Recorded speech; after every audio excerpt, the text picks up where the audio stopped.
2, we are following breaking news this morning in the fight to bring home a Maryland man who was mistakenly deported. Right now, Maryland Senator Chris Van Hollen is in the air, heading to El Salvador to check on Kilmar Abrego Garcia.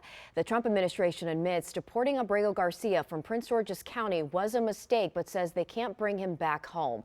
That is why Senator Van Hollen says he's taking matters into his own hands. I am going to go to El Salvador. I hope to meet with senior officials in the government, and I hope to have a chance to see Mr. Abrego Garcia to report on his condition.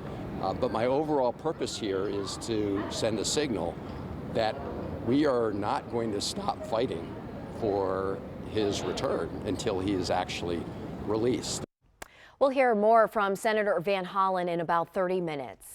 And that is not the only push happening today to bring Abrego Garcia back home. His legal team is expected to turn in a list of questions they want the Trump administration to answer. Our Matt Gregory is in Greenbelt walking us through where the legal battle stands right now. No hate, no fear. On the steps of the Greenbelt Federal Courthouse. I will not stop fighting until I see my husband alive. Emotional words from Abrego Garcia's wife, Jennifer Vasquez Sora. Kilmar, if you can hear me, stay strong.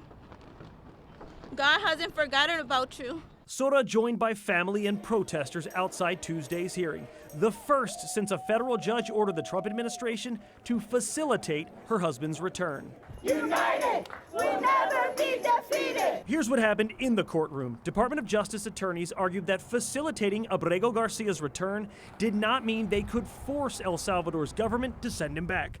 But when asked what they had done to facilitate his return, the attorneys presented nothing that reached the judge's standard. Abrego Garcia's attorney, Rina Gandhi. But we did ask them to produce certain documents, which naturally leads to discovery. That's the next step. The federal judge ordered the DOJ to produce interviews and evidence to see what, if anything, the administration has done to follow her original order to bring Abrego Garcia home. This is still a win, and this is still progress in the case. But outside of court, it's that slow progress that tests Kilmar's wife's patience. My family can't be robbed from another day without seeing Kilmar.